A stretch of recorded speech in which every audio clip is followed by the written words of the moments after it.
की बात है, कैलाश पर्वत पे भोले बाबा कहीं आप लोगों के यहाँ चले आए थे। भोले बाबा दिन में कहाँ रहते हैं पता? जैसे यहाँ कथा चल रही है तो यहाँ कथा सुने, आगे कहीं सुंदरकांड चल रहा है तो सुंदरकांड सुनने लगे, आगे कहीं भगवान की लीला चल रही है तो उसको देखने लगे। पार्वती माता दिन में कैलाश पर्वत संभालती, भोले बाबा कहीं चले गए थे, बस देवर्षि नारद जी महाराज आ गए। पार्वती माता के नारद जी गुरु जी हैं। पार्वती माता खड़ी हो गई, आइए आइए गुरुदेव भगवान। 1 साल बीत गए, आप कैलाश पर्वत पे दर्शन नहीं दिए, आखिर आपने कैलाश पर्वत क्यों छोड़ दिया?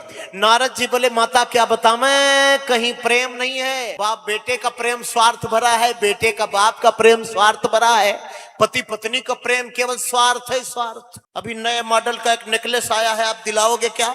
अगर हस्बैंड ने कह दिया, अब पति तो कैसे कहे, पति का कोई लक्षण है ही नहीं, पत्नी का भी कोई लक्षण नहीं है। अंग्रेजी कल्चर ने पति पत्नी को वाइफ और हस्बैंड, नाम कितना बुरा है ना, हस्बैंड, हंसता रहे बचता रहे, बोलो जय श्री किसी ने हमसे कहा महाराज हस्बैंड का क्या मतलब? बोले पिंजड़े के पंछी रे तेरा दर्द न जाने कोई बाहर से तो खामोश रहे तू, लेकिन भीतर भीतर रोए वही है हस्बैंड। ये पिंजड़े का पंछी और कोई नहीं, ये हस्बैंड है, तेरा दर्द न जाने कोई।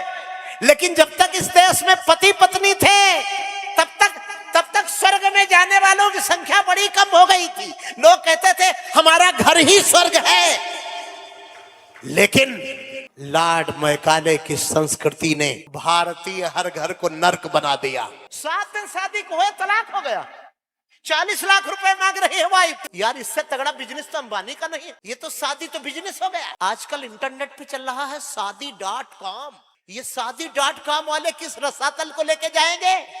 माता पार्वती कैलाश पर्वत पर अकेली बैठी है, कोई शिकायत नहीं है, आनंद। नारद बाबा आ गए, बोले देवी प्रेम नहीं है कहीं, चारों तरफ स्वार्थ ही स्वार्थ का अंधकार है। अरे पार्वती मैया बोली बाबा कैसी बात करते हो आप, हमारे कैलाश पर्वत पे तो इतना प्रेम है कि दुनिया में कहीं नहीं होगा। हमारे भोले बाबा को कोई गुलाब के फूल की माला पहनाता है तो सबसे पहले हमको बताते हैं, उनको कोई खीर खिलाता है तो सबसे पहले हमको बताते हैं। नारद बाबा बोले माता तब तो आपके भोले बाबा ने भी बता दिया होगा ना कि उनके गले में जो मुंड की माला पड़ी है उसमें किसकी किसकी खोपड़ी लगी। नहीं नहीं नहीं नहीं, पार्वती जी बोली ये तो नहीं बताया। अरे नारद बाबा बोले ये नहीं बताए तो तुम्हारे पति तो दुनिया के सबसे बड़े कपटी हैं। नारद बाबा बोले हम कैलाश में आए हैं, यहाँ पे कुछ गर्मी गर्मा न करा दे तो मेरे आने से फायदा क्या? पार्वती माता उठ खड़ी हुई, क्या बात करते हैं गुरुजी? नारद जी बोले यही बात है देवी, आपके पति ने आपसे नहीं बताया, ये तो बहुत बड़ा कपट है, तो प्रेम का दावा करना तो दिखावा है। पार्वती माता के कान में नारद जी की बात पूरी तरह जम गई। ये हमारा बीड़ा वाला बाबा ऐसे है, ये जिससे 2 मिनट बात कर लेता है ना उसको बात जमी जाती है, फिर महासंग्राम शुरू होता है। ये हमारे नारद जी का मनोरंजन है।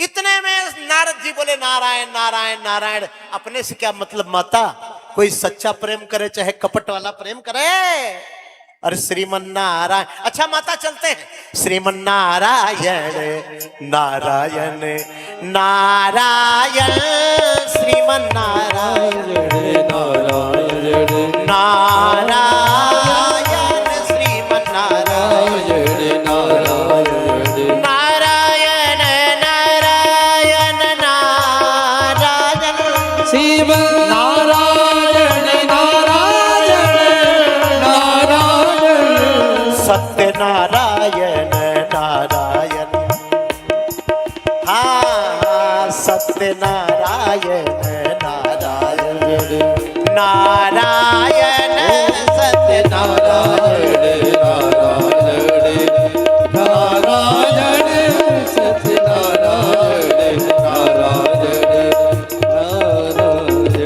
नारद बाबा कैलाश पर्वत से नीचे उतर रहे थे, आगे शंकर भगवान मिल गए। नारद बाबा बोले भोले बाबा प्रणाम।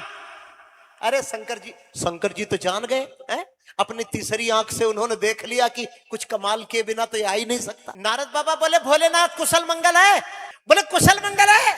अरे भोले बाबा बोले जहां आप जाएंगे वहां कुशल मंगल तो रहेगा ही, भोले बाबा जान गए कि नारद बाबा कुछ न कुछ कमाल करके आए, कुछ कुछ कलाकारी करके आए। शंकर भगवान कैलाश पर्वत पे पहुंचे। ए माता जी, शंकर भगवान कैलाश पर्वत पे पहुंचे तो देखा पार्वती माता उग्र रूप धारण किए हुए। हाँ, इनका कान कोई भर दे बस, किसी सासू को चाहे बहू को। अगर सासू से कोई कह दे कि चाय में जहर मिला के तुम्हारी बहू कल तुमको देने वाली थी, वो छानबीन नहीं करेगी ज्यादा, वो तुरंत मान लेगी, बस घर में हंगामा शुरू हो जाएगा। पार्वती माता बोली कि आप बड़े कपटी हैं। पार्वती माता बोली कि आप बड़े कपटी हैं।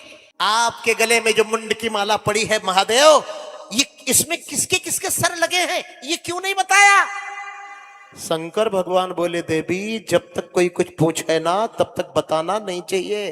पार्वती माता बोली तो आज पूछ रही हूं, आज तो बता दो।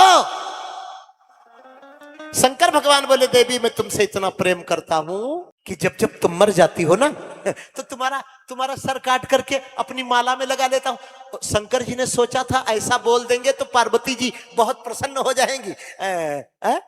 हमारे महंत जी रोज पूछ रहे थे, कल भी पूछ रहे थे महंत राम लखनदास जी की पुरुष वर्ग वाली लाइन भरी कि नहीं भरी। तो हमने कहा महाराज जी थोड़ा खाली है, आज तो पूरी भर गई है, जोरदार ताली बजाओ अपने लिए। इसमें हमारी जो 10-5 माताएं जो कुछ अपनी कलाकारी दिखाती रहती है ना, अगर ये ना दिखावे तो बहुत आनंद आवे। Sit down sit down. बोल वृंदावन बिहारी लाल की। पार्वती माता और नाराज हो गई, मैं मर जाती हूं बार बार महादेव अब तुम नहीं मरते, इसका कारण क्या है? अब शंकर भगवान को कुछ तो बताना ही था।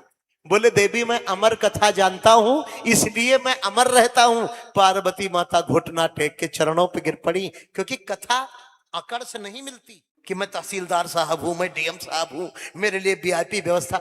वीआईपी व्यवस्था 2 जगह से बिल्कुल खत्म होनी चाहिए, एक राम कथा के पंडाल से और एक मंदिर से। 2 जगह से भगाओ बिल्कुल वीआईपी को। अरे मंदिर में जो बैठा है, जरा बताना, बोलना जोर से, मंदिर में जो बैठा है जिसका दर्शन करने गए हो वो वीआईपी है कि आप वीआईपी हो?